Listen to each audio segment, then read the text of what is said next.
안녕하세요 여러분, 세상 돌아보기입니다. 네, 오늘은 24년 8월 9일이고 금요일입니다. 예, 많은 분들이 소식 들으셨을 걸로 봅니다. 엊그젠가요? 8월 8일 8월 7일인가요? 예, 8월 8일 어제네요. 예, 예. 일본 규슈 미야자키에서 진도 규모 7.1의 강진이 발생을 했는데 뭐 사람도 아무도 안 죽고 큰일도 발생하지 않았습니다. 그런데 일본 정부가 난카이 대지진 발생 가능성이 있다 라면서 사상 최초로 주의보를 발령했어요. 그리고 기시다 총리가 앞으로 일주일간 해외 일정을 취소하거나 조정했어요. 예. 자, 우리가 언론 보도를 통해서 보는 것보다 훨씬 심각하게 생각하고 있다는 겁니다. 자, 저는 이 주제에 대해서 쭉 지켜봐 왔기 때문에 이것이 의미하는 바, 자, 이건 뭐 사실적인 기준에서 예를 들어서 뭐 과학적이라고 하자면 과학적으로 이 사안의 어떤 근거에 대해서 알아보고 그것이 일본 사람들한테 얼마나 많은 큰 공포를 심어줄 수 있는지 이런 걸 한번 종합적으로 말씀드려 볼까 해요. 자, 이게 현재 우리나라 같아요. 주의보가 있고 그다음 경보예요. 근데 경보가 발생되면 어떻게 되는지 아십니까? 지금 제가 일본 보도들을 쭉 봤는데 지진 발생 시점 일주일 전부터 그 지역의 사람들이 전부 다 소개를 해야 돼요. 지역을 떠나야 돼요. 그게 일본 사람들이 가진 프로토콜이에요. 왜? 일본은 자연재해가 심각하니까 그런 것들이 세팅이 되어 있습니다. 예, 그래서 그 난카이 해역이 그럼 지진이 발생하는 난카이 그 지역이 어디냐? 일본의 중심부예요. 2011년에 발생했던 동북 대지진하고는 차원이 달라요. 그거는 인구 밀도가 제일 낮은 곳이에요. 일본에서. 예. 자, 그래서 제가 제목에 이게 발생할 가능성이 상당히 높다는 걸 여러분이 느끼실 겁니다. 그리고 이번에 발생하지 않더라도 일본 사람들은 가슴을 쓸어내리지만 동시에 더 큰 공포를 맛보게 돼요. 왜냐하면은 우리도 인생에 있어 보면은 사람이 수명이 정해져 있죠. 오래 사는 사람이 있고 평균 수명보다 짧게 사는 사람이 있어요. 근데 내가 오래 산다 하더라도 내 나이가 90이 넘어가고 100살이 다 돼간다. 평균보다 훨씬 오래 살았죠. 그래서 영원히 살 수 있다고 생각하겠습니까? 그 사람이? 아니죠. 나 내일 죽어도 하나도 이상할 게 없다 이렇게 생각하겠죠. 이 지진이 그런 겁니다. 지금 안 나면 앞으로 날 가능성은 더 높아지는 거예요. 긴장은 계속 고조되는 거예요. 이런 사안을 통해서. 왜? 자연의 리듬이 가르쳐 주는 거예요. 1년에 365일이 있고, 가끔 지구가 해를 돌아가는 그 궤도가 살짝 바뀌기도 하지만 365일이거든요. 예, 우리 인생에도 리듬이 있죠. 자연에도 리듬이 있어요. 그 리듬이. 지금 인간 세상에서 온갖 복잡한 일들이 발생하고 있죠. 급격하게, 많이, 짧은 시기에. 인간 세상이 들썩들썩해요. 이 시기에 맞춰서 자연의 리듬도 바뀌려고 한다. 이런 느낌을 제가 받거든요. 그래서 제가 관심을 가지고 보고 있다는 겁니다. 모든 것은 리듬이 있어요. 우리가 모를 따름이지. 이런 대규모 자연재해 같은 경우 영어로 말하면 마더 네이처가 하는 일에 대해서는 우리가 아는 바가 극히 드물어요. 예, 그걸 일본이 그나마 거기에 대해서 경각심을 불러일으킨 정도가 있어요. 전 세계에. 그리고 일본인들이 가지는 어떤 공포심, 일본 사람들의 마음속에 자리 잡은 그 공포, 직접적으로 느끼지 못하지만 잠재의식 속에 깔려 있는 공포, 그걸 여러분들이 한번 맛을 볼 수 있는 그런 시간이 됐으면 합니다. 예, 가볼게요. 예. 자, 이런 보도가 나오죠. 난카이 거대 지진. 거대 지진은 일본에서 쓰는 말입니다. 이 한자 보시죠. 거대 지진 주의. 주의보가 있고 경보가 있어요. 근데 이 주의보도 처음이에요.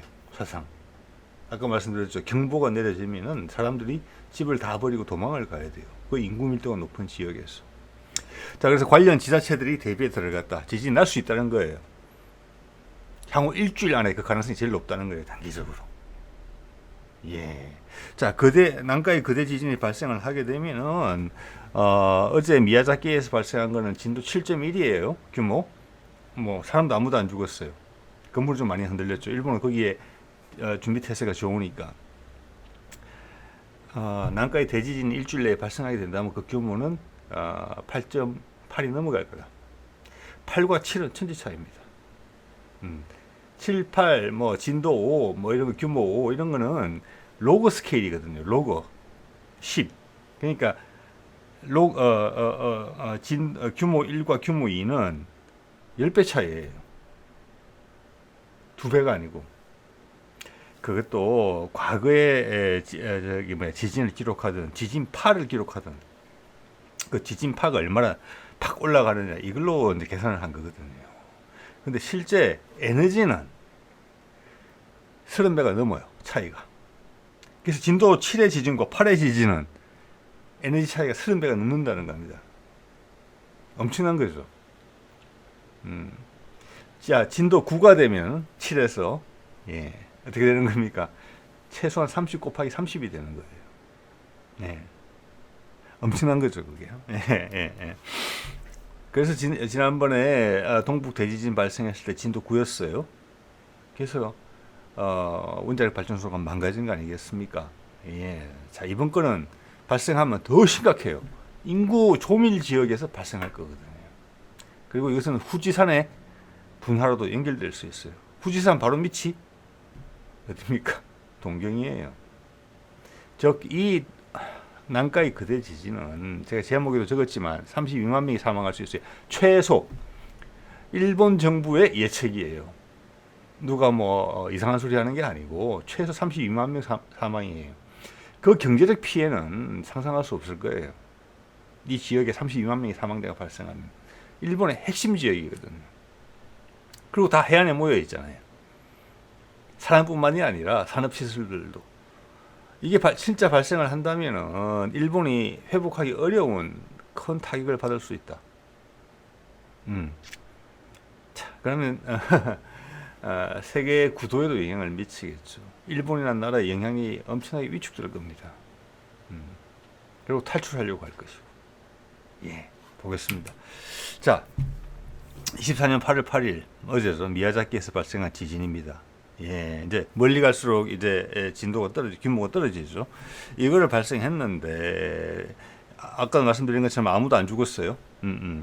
그런데 이것이 난카이 대지진을 촉발시킬 수 있다라고 일본 정부가 판단했다는 거예요. 일본은 이 세상 누구보다도 지진에 대해서 열심히 연구하고 모니터링하는 나라입니다.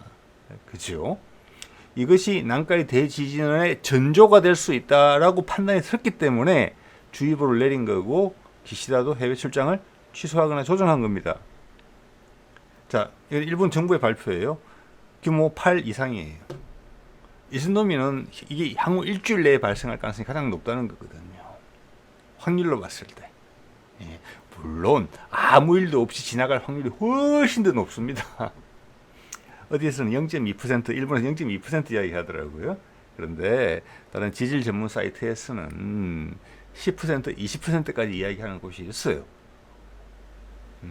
그래도 발생하지 않을 가능성이 크지만 10에서 20%라고 한다면 그죠? 엄청난 거죠. 예. 그래서 그렇게 전이될 가능성이 있다라고 보기 때문에 그러는 거예요. 이거는 민심이 이반될 수도 있는 사안이에요. 사람들이 도망가면 어떡할 거예요?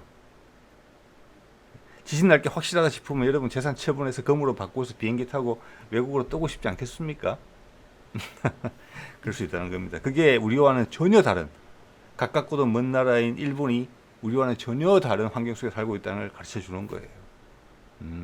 일본 땅은 위험이 많은 곳이에요. 우리보다 태풍도 훨씬 많이 오잖아요. 자, 볼게요. 그래서 이 내용은 이제 기시다 총리가 해외 일정을 취소했다. 그만큼 중대한 사안이라는 것입니다. 예.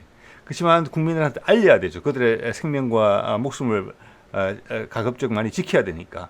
그렇지만 불필요한 공포심을 조장하기 싫은 거죠. 그래서 벌써 가짜뉴스 이야기, 가짜뉴스 조심해라 이런 얘기가 나온다는 거예요. 사회적 불안 요인이 엄청나게 큰 거죠. 여러분 한번 판단해 보세요. 지금 우리는 사실관계만 가지고 이야기를 하잖아요. 자, 그 지진이 나고 진도 7.1의 지진이 나고 그 다음에 바로 뭐 얼마 안 돼서 후속으로 지진이 또 발생을 했어요. 그래서 최대 진도 6, 이번에는 미야자키 바로 밑에서 진도 6, 미야자키에는 5, 그 주변은 4, 규슈 전역이 4, 3. 우리나라에서 이렇게 발생했으면 아마 이게 뭐냐면 경상도나 전라도 전체가 이 지진이 다 맞닥뜨린 거거든요. 예, 우리는 난리 났을 거예요 아마. 예. 자, 그래서 이 사안이 발생을 했기 때문에 추가로 대형 지진이 올 가능성이 높다. 누구도 퍼센티지를 이야기하지 않아요. 가능성이 상당히 높다는 건데 주의보가 발령됐다는 거 보세요. 그거예요. 자, 근데 이걸 몰랐느냐? 옛날부터 다 알고 있었죠. 왜? 아까도 말씀드렸죠. 이거는 대륙판이 만나는 위치에 있는 거죠. 유라시아 대륙판하고 태평양판이 만나는 자리에 일본 열도가 있어요. 자, 대륙판은 그들의 이론에 따르면은 움직이죠. 충돌을 하고 밀어내요. 예, 그러다가 1년에 뭐 몇 밀리씩 이렇게 움직이는 거잖아요. 그렇지만 그들이 가진 무게는 엄청난 거죠. 예, 지각이 움직이는 거니까. 그 위에 얹힌 바닷물 포함해서 양쪽에서 거대한 힘으로 밀어붙이는 거예요. 여러분 두부 두 모를 접시 위에 올려놓고 젓가락으로 손가락으로 살살 밀어보세요. 꿈쩍도 안 하죠. 힘을 조금씩 올리면 균열이 가요. 그러다가 부서집니다, 한쪽이. 그게 일본이 처한 상황이고 이번에 난카이 대지진도 그렇게 되는 거예요. 한쪽이 부서지면 그것이 전체가 무너지기 시작하는 거예요. 이제 그걸 위험하다고 보는 겁니다. 그리고 이건 리듬이 있는 거예요. 리듬이 100년에서 150년 주기로 계속 발생을 했기 때문에 그거는 전 세계 지진 때가 다 그래요. 그래서 이때를 하면 나야 되는 거예요. 예, 우리가 어떻게 보면은 1년 365일 하루는 24시간 그거는 우리 태양계가 지켜주는 약속이잖아요. 그렇죠? 우리 지구도 그런 리듬이 정확하게 있다는 겁니다. 우리가 정확하게 몰라서 그렇지, 인간이. 그 위에 사는 우리가 잘 모르는 거죠. 자기 땅 밑을.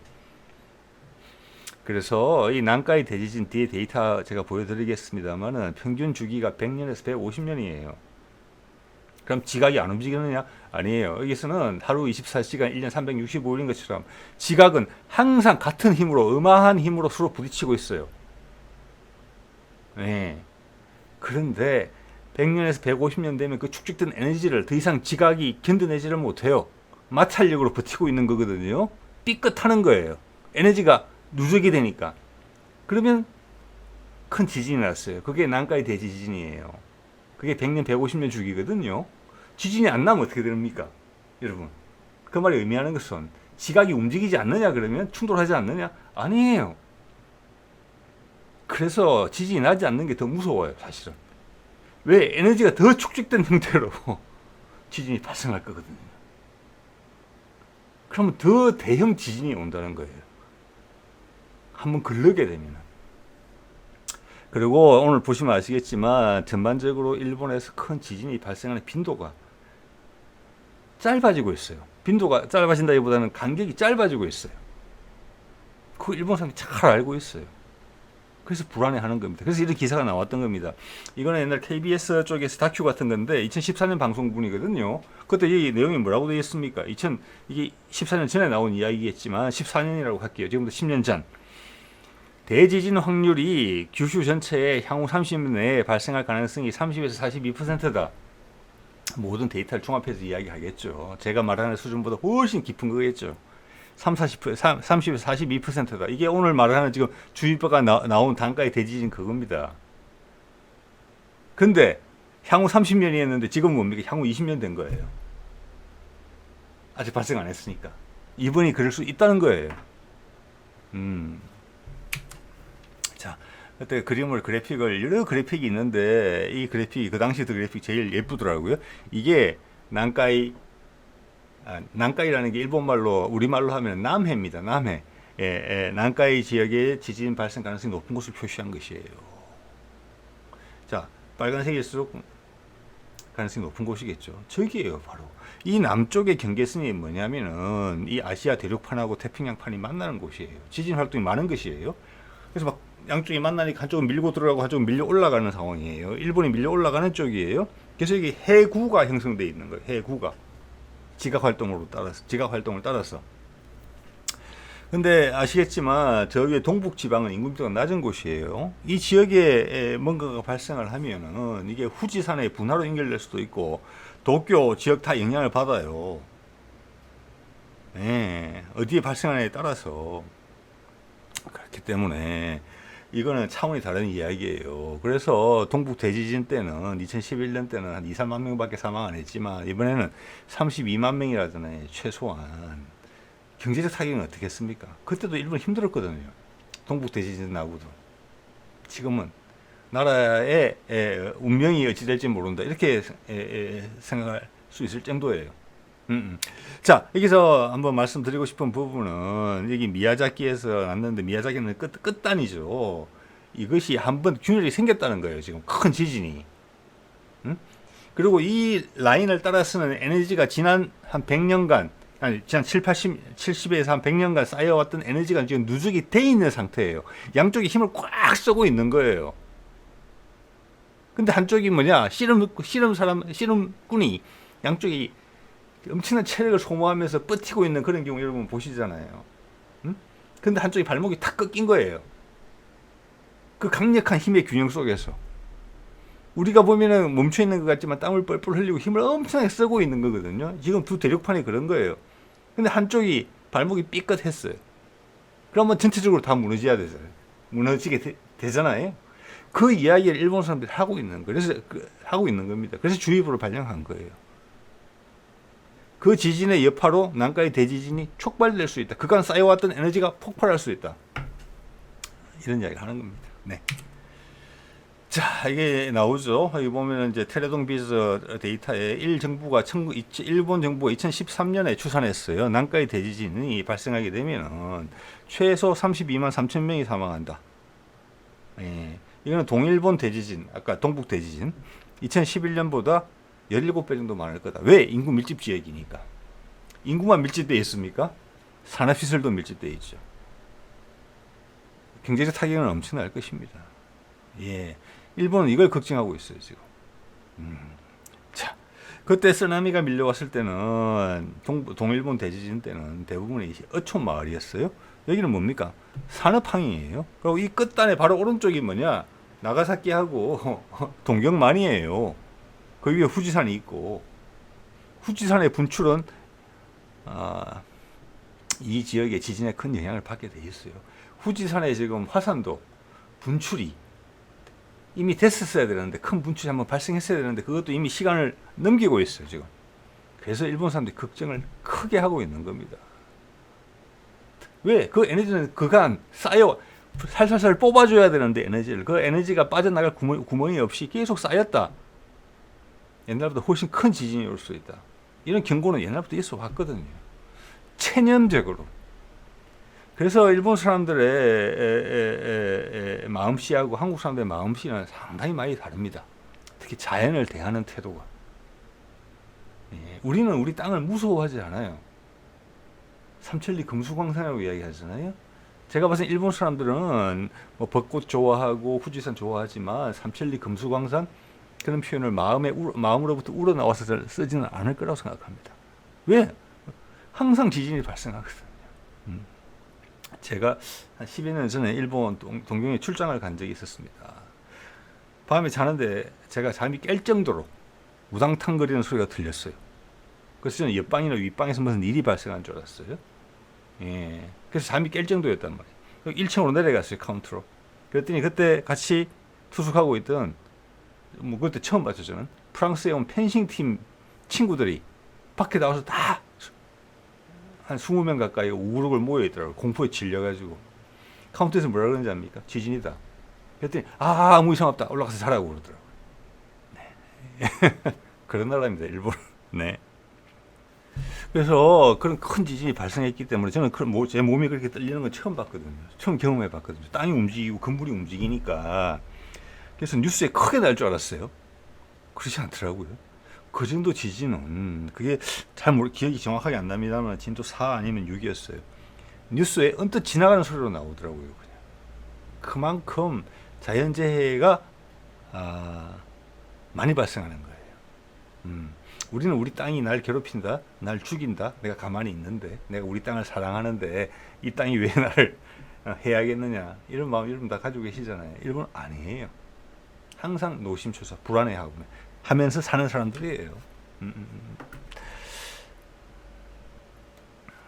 자, 볼게요. 요거에 이제 NHK에서 보도가 된 건데 거대 지진 주의보를 발령하는 과정을 설명하고 있어요. 여기 보면은 이것을 처음에 시작하는 단계가 뭐냐면 난카이 대지진이 발생할 수 있는 지역에서 규모 6.8 이상의 지진이 발생을 하고, 그 다음 동시에 슬로우 슬립이라는 지각이 움직이는 게 포착이 돼야 돼요. 아까 말씀드렸죠. 제가 두부 두모를 꾹 밀고 있는데 적당한 힘을 주면 두부 두모가 절대 찌그러지지 않죠. 근데 한쪽이 금이 가고 찌그러지기 시작한다? 그러면 두부 둘 중에 하나가 이기는 거죠. 나머지는 박살이 나는 거겠죠. 그래서 밀려나가면서 그 균열을 타고 그 균형이 무너지는 거잖아요. 그걸 슬로우 슬립이라 제가 조금 이따 추가적으로 말씀드리겠습니다. 그거라고 합니다. 즉 단순 지진이 아니고 지진이 나서 땅이 움직였다. 지각이 이동을 했다. 그 지진의 결과로. 아까도 말씀드린 것처럼 일본의 지진은 너무 흔하기 때문에 지각이 움직임까지 있으면 이게 연쇄 반응이 될 수 있다. 도미노식으로 대열이 무너지면서 쌓여왔던 에너지가 폭발적으로 발생할 수 있다. 그게 난카이 대지진이죠. 이게 발령 과정을 발령에 대한 고민을 발령을 해야 되나, 거대 지진 주의보를 발령을 해야 되나, 그 요건이라는 거예요. 이번에 그 두 개가 다 발생했다는 거예요. 즉 슬로우 슬립, 지각이 움직였다는 거예요. 그래서 주변에 연쇄 반응이 일어나서 한쪽 두부가 망가질 수 있다는 이야기를 하는 겁니다. 네. 자, 그래 되면은 여기에 대해 전문가들이 모여서 고민을 많이 한다는 거예요. 예. 자, 그래서 그 전문가들이 이 데이터를 가지고 추가 또 데이터를 확보해서 결론을 낸 것이, 자, 실제로 규모 7.1의 지진이 발생했고 미야자키에서 슬로우 슬립이 확인됐다. 지각이 움직였다. 즉 이것은 난카이 대지진으로 갈 수가 있다. 그리고 난카이 대지진이 아까도 말씀드렸죠. 2014년에 이미 향후 한 수십 년 안에 일어날 가능성이 30-40%다. 리듬을 봤을 때. 그거랑 그림이 딱 맞아떨어진다고 판단했다는 거예요. 그래서 이번에 실제 발생할 수 있어요. 일주일 내에. 그렇게 되면은 거대 지진 주의보를 발령한다. 그래서 이번에 발령이 됐다. 이렇게 생각하시면 될 것 같습니다. 예. 자, 슬로우 슬립에 대해서 제가 인터넷에서 찾을 수 있는 정보, 그리고 제가 이해하는 수준에서 한번 말씀드려 볼게요. 이게 설명을 잘 하고 있는 것 같아요. 여기 보면 필리핀시, 저기 태평양 판이고, 왼쪽에 아무르 판이라고 되어 있는 게 지금 일본 판이에요. 예. 자, 이거는 태평양 판이 일본 판 밑으로 기어 들어가고 있어요. 이렇게 들어가는데 이게 1년에 몇 미리씩 되는 거잖아요. 그렇죠? 무게가 엄청난 거지 않습니까? 이게 민다고 바로 다 밀려가지고 않는다는 거예요, 상대방이. 왜? 마찰 때문에. 쉽게 말씀드리겠습니다. 저도 뭐 그렇게밖에 이해를 못합니다. 마찰 때문에 버티는 거예요. 거기다 삐끗삐끗 할 수도 있죠. 살짝 국지적으로. 그게 일본에 많이 발생하는 지진이에요. 네. 그런데 힘이 자꾸 축적이 되다 보면은 그 마찰력을 이겨낼 수가 있게 돼요. 그래서 일정한 주기가 있다는 거예요. 이 말이 뭐냐면은 에너지가 쌓이면은 어느 정도 임계치가 도달하면 한번 빵 터지면서 마찰이 풀리면서 확 밀고 들어간다는 거예요. 그때 지진, 쓰나미, 화산이 폭발한다는 거예요. 지금 그럴 가능성이 높다라고 보는 거예요. 마찰로 버티던 데가 한계를 넘어섰다. 자, 그래서 이게 보면은 태평양 판도 이쪽으로, 죄송합니다. 저기 유라시아 판도 이쪽으로 밀고 있는데 필리핀이 밑으로 파고들어서 서로 강력한 힘으로 두모가 부딪히고 있다가 힘겨루기를 하다가 한쪽이 삐끗한 거예요. 자, 이렇게 되면 어떻게 되느냐? 유라시아 판이 밑으로 밀고 들어오는 게 더 강해지지 않겠습니까? 태평양 판이. 그럼 유라시아 판이 위로 뜬다는 거예요. 짧은 시간에. 쭉 오르는 게 아니고 버티다가 팍 이렇게 움직인다는 거예요. 그리고 그 기간은 짧아져 왔다. 역사적으로 봤을 때. 그 이유에 대해서는 모른다. 왜 짧아지는지는. 그렇지만 주기적 패턴이 있다. 짧아지는. 지금 그 타이밍이고, 이번에 슬로우 슬립이 관측됐다는 것은 땅이 움직였다. 움직였다는 게 어느 정도냐? 제가 오늘 저 자료를 좀 찾아보니까 10에서 20m 정도더라고요. 지각이 움직인 게. 그게 단기간에 그렇게 발생하면은 우리 지상에 있는 인간들한테는 규모 8, 규모 9의 지진으로 변하는 겁니다. 쓰나미가 발생하고 일본 정부의 예측대로 인구가 30만 이상이 사망할 수 있어요. 해안가에 있는 일본의 핵심 지역에 산업 기반이 붕괴될 수가 있어요. 그렇게 되는 겁니다. 10m, 20m 움직였는데. 그래서 이번에 주의보가 발생된 것은 실제 지각이 움직였다.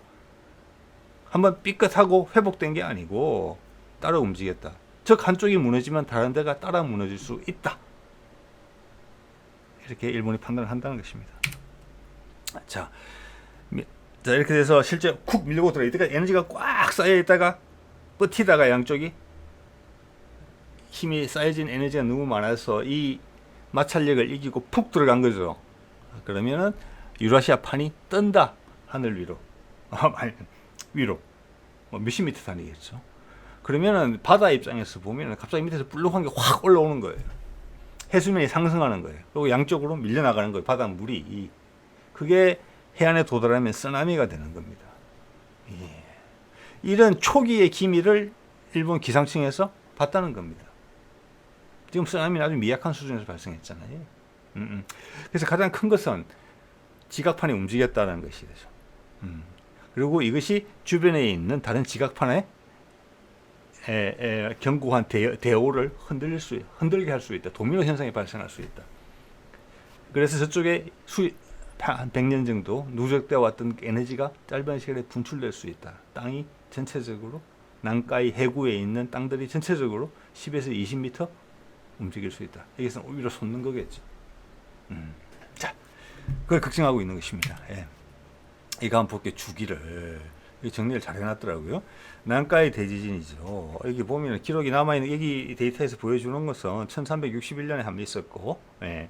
그 다음 1498년, 1605년, 1707년, 가장 최근 것이 1944년, 45년 이때인데, 전체적으로 보면은 첫 번째 간격은 137년, 그 다음 107년, 그 다음 102년, 그 다음 147년 좀 늘었다가 다시 90년으로 줄었어요. 전체적으로 평균적으로 보자면은 주기가 짧아지고 있는 거예요. 이게. 그래서 1945년이라고 본다면은 지금 80년 된 거죠. 이상하지 않다는 거예요. 지금일 수 있는 거예요. 하나도 이상하지 않은 거예요. 왜? 짧아지는 주기에 있으니까. 그리고 이번에 발생하지 않더라도 향후 20-30년간 발생할 가능성이 더 높아진다는 이야기밖에 안 되기 때문에 되게 절망적인 상황이에요. 이게. 예. 일본의 핵심 지역이잖아요. 예. 자, 이게 참고로 한 말씀을 드려보면 재밌는 것들이 있는데 이게 캘리포니아거든요, 미국에. 거기도 보면은 이제 아메리카 대륙판하고 태평양판이 만나서 이게 또 지진대예요. 그러니까 여기는 화살표 방향을 보시면 아시겠지만 일본 같은 경우는 태평양판이 밑으로 파고들고 유라시아판이 위로 이제 밀려 올라가는 그런 형국이거든요. 근데 여기 같은 경우는 서로 좌우로 미는 형국이에요. 이렇게. 예. 그래서 지금 일본 같은 경우는 그 지진대 주로 바다에서 발생하잖아요. 아까 말씀드렸지만 난카이 해구가 일본 해 바깥쪽으로 있어요. 그래서 거기가 지진이 발생하고 거기에 영향을 받는 거죠. 근데 미국은 어떻게 되냐면 캘리포니아는 그 두 지각판이 만나는 곳이 육지에 노출돼 있어요. 그래서 여기 보면 캘리포니아 일부 지역을 위에는 초록색, 밑에는 지금 보라색으로 표시를 했는데 밑에 보라색으로 된 지역은 뭐냐면은 그리고 그 사이를 양쪽에 지각판에 접촉 부위예요. 보라색으로 된 부분은 뭐냐면 태평양판이 밀고 올라와서 형성된 땅이에요. 그러니까 아메리카 대륙이라고 부르기가 좀 애매하다. 이 땅은 미국 대륙의 다른 부분하고 다르다. 태생이. 자, 이런 말씀 드릴 수 있겠고요. 자, 이것도 한번 볼게요. 이건 뭐냐면은 지금 미국도 큰 지진이 좀 전에 보여드렸던 그 캘리포니아 말씀입니다. 미국에서 지진이 가장 많이 발생하는 곳인데 최근에 그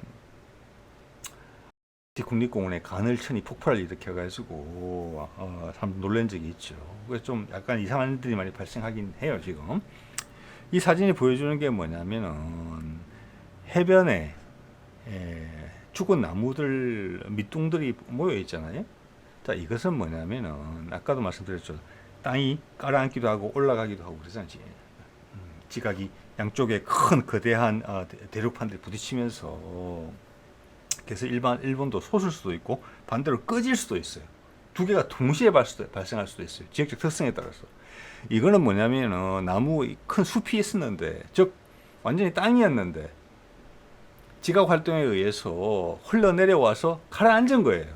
밑으로. 이런 지역이 제법 돼요. 그래서 이걸 가지고 캘리포니아 지역의 큰 지진을 찾는 어떤 데이터로서 활용을 하더라고요. 즉 이 지역이 숲이었어요. 근데 가라앉은 거예요. 물이 들어온 거예요. 그래서 소금에 절여져 가지고 없어지지도 않고 이러고 있는 겁니다. 이런 데가 여러 군데 있더라고요. 그리고 이들 나무들의 나이를 다 조사할 수 있잖아요. 뭐 예를 들어서 언제 그런 일이 발생했는지. 예, 그렇게 되면 몇백 년 단위의 데이터가 나와요. 자, 아까도 말씀드렸죠. 이거는 밑에 있는 지각판은 항상 꾸준한 힘으로 밀고 있어요. 임계점도 대충 정해져 있어요. 그 힘의 소스는 잘 모르죠. 임계점도 정해져 있기 때문에 이게 규칙적으로 버티다 한번 볼록. 자, 그러면 에너지가 해소가 돼요. 그러다가 다시 차여가는 거예요, 에너지가. 그러다가 또 볼록. 자, 그런 시간을 캘리포니아도 좀 넘어섰다. 일본하고 비슷한데, 비슷하게도. 그래서 여기도 위기가 있다. 이런 이야기들도 있는 것입니다. 예, 예. 자, 이번에 후지산 분화 이야기를 좀 해볼게요. 후지산 분화도 당연히 이 난카이 해구하고 상관이 있겠죠. 일본에서 지금 그런 이야기는 나오지 않아요. 근데 그렇기 때문에 가짜뉴스 조심하라고 하는 겁니다. 예. 그 태평양판이 밀고 들어올 때 그 경계면에서 많은 마찰이 발생을 합니다. 그게 기본적으로는 마그마의 형성 뭐랄까 원인이 되는 거예요. 발생 원인이. 그러다가 지각이 얇은 곳을 통해서 위로 뿜어져 올라오는 거죠. 그래서 지금 일본에서 발생하고 있는 상황은 수백 킬로미터 떨어져 있지만 백두산의 분출도 이거랑 상관이 있어요. 예.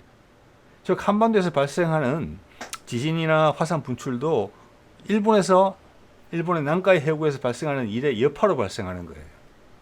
그러니까 후지산은 대번에 연결이 되어 있겠죠. 자, 이렇게 되면 엄청나게 위험한 스토리가 만들어져요. 오사카에서 동경으로 이어지는 일본의 핵심 지역이 둘 다 큰 위험에 처할 수 있다. 이런 뜻이에요. 자, 이거는 마지막에 후지산이 분화했을 때는 옆구리에서 분화를 했거든요. 기존의 그 분화구에서 분화를 한 게 아니고 그걸 그 당시에 기록 화라고 해야 될까요? 이렇게 남겨진 것인데 후지산의 분화는 그들의 리듬이 또 따로 있어요. 자, 이 데이터는 뭘 보여주느냐 하면 후지산에서의 마그마 분출량을 보여주는 거예요. 이거는 그 조사하면 다 나오는 거잖아요. 이게 지금 보시면 아시겠지만 분출하는 시점, 분화의 시점이 좁혀지고 있다는 데이터를 보여주고 있는 거예요. 예, 난카이 해구랑 비슷해요. 그리고 이것도 이미 한번 났었어야 되는데 그 시기를 넘겼어요. 근데 이 지질학에서 오늘 말씀드리겠지만 이 시기를 넘겼다고 해서 이 위험이 해소되는 게 전혀 아니다. 왜? 에너지는 계속 더 축적되는 거예요. 더 큰 위험으로 나타날 것이다. 네. 자, 그래서 이 리듬은 지금 난카이 해구만큼 잦지는 않아요. 난카이 해구에서 발생하는 지진은 지금 100에서 150년인데 그거보다는 텀이 길어요. 그렇지만 이것도 시기를 넘겼다는 거예요. 즉 이 말은 뭐냐면은 일본의 지금 상황이 최악의 경우에는 엎친 데 덮치게 될 수 있다는 거예요. 그것도 아주 강력하게. 여태까지 경험해보지 못했던 강력한 지진과 화산 폭발이 동시에 발생할 수도 있다. 왜? 그 둘은 맞물려 있으니까. 그리고 그 시기를 놓쳤거나 거의 지금 발생해도 하나도 이상하지 않는 시점이다라는 거예요. 자, 마지막으로 이 데이터를 한번 여러분과 공유하고 싶었습니다. 이건 화순 고인돌 세계 문화유산, 이건 세계 유산인 모양이네요. 이거 보시면은 저는 사실은 여기 동부 여기 산둥반도에도 있는 걸 보여드리고 싶었는데 자세한 사진이 없더군요. 그것도 여기 보면은 전 세계 고인돌의 절반 이상이 한국에 있다는 걸 아실 겁니다. 아마 더 많이 조사해 보면 절반보다 훨씬 많을 거예요. 우리는 너무 많아가지고 뭐 공사용 재료로 쓰인 것도 많고 이래서 실제보다 많이 과소평가되어 있어요. 근데 이게 저 청동기 시대로 보고 있잖아요. 그래서 이 당시 우리나라는 이미 한반도는 전 세계에서 최고로 앞서가는 곳이었었어요. 고인돌 문화가 뭘 의미합니까? 청동기 문명이 돼서 부족 정도가 생겼다는 거잖아요. 왜 고인돌 혼자 만들 수 있는 거 아니잖아요. 그리고 상당히 부유했다는 걸 이야기해요.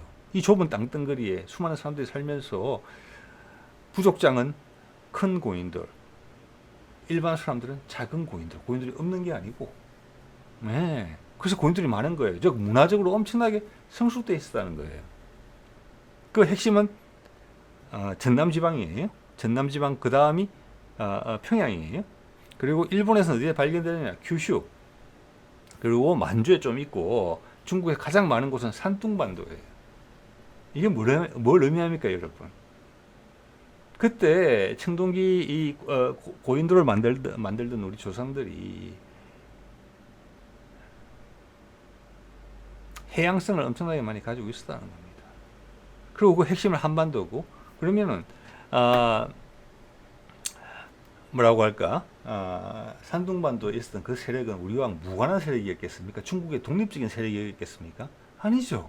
일본에 있는 이 규슈에 조금 있는 이 고인돌 세력은 일본 고유의 세력이었겠습니까? 아니에요. 예.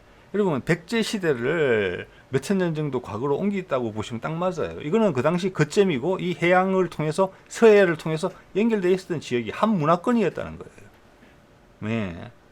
그 다음 고조선이 시작할 때는 만주에서 시작했단 말이에요. 적봉이나 저쪽에다가 요하 근처에서 그때 그 지역은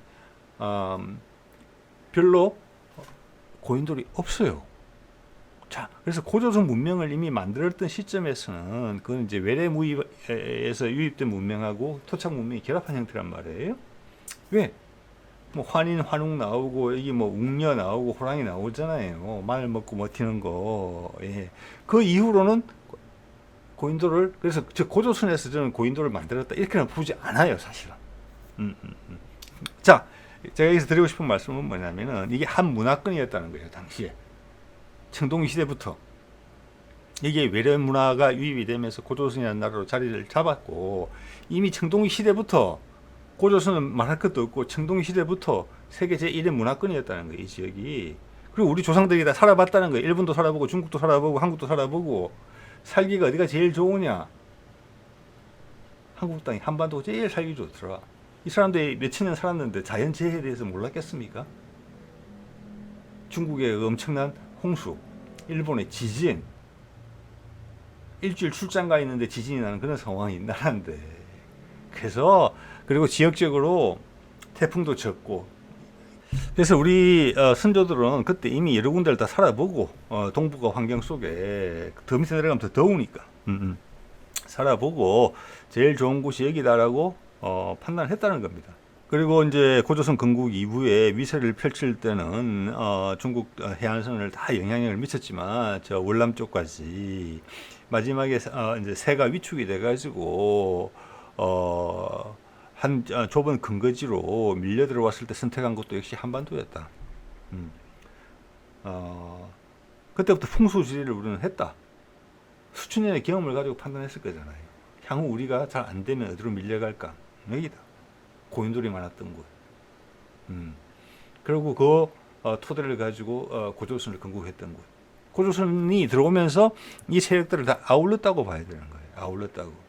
그래서 우리는 이 고인돌의 분포를 보면은 우리는 청동기 때부터 해양민족이었다. 이런 걸 알 수 있어요. 네. 그리고 그때 이미 알은 거죠. 일본은 살기에 그렇게 좋은 곳은 아니다. 정을 붙이고 살 곳은 못 되겠다. 왜? 사는 땅이 흔들리고 파도가 치고 태풍이 밀려오는데 주기적으로 그 주기를 몰랐겠습니까? 저는 알았다고 봅니다. 예, 그래서 한반도의 주류 세력은 한반도를 선택했다. 제일 좋은 땅이다. 우리 후손들이 지금 수천 년 지나서 그 혜택을 본격적으로 볼 수 있지 않을까 이런 생각도 해보죠. 자, 오늘 이 정도 말씀 드리겠습니다. 네.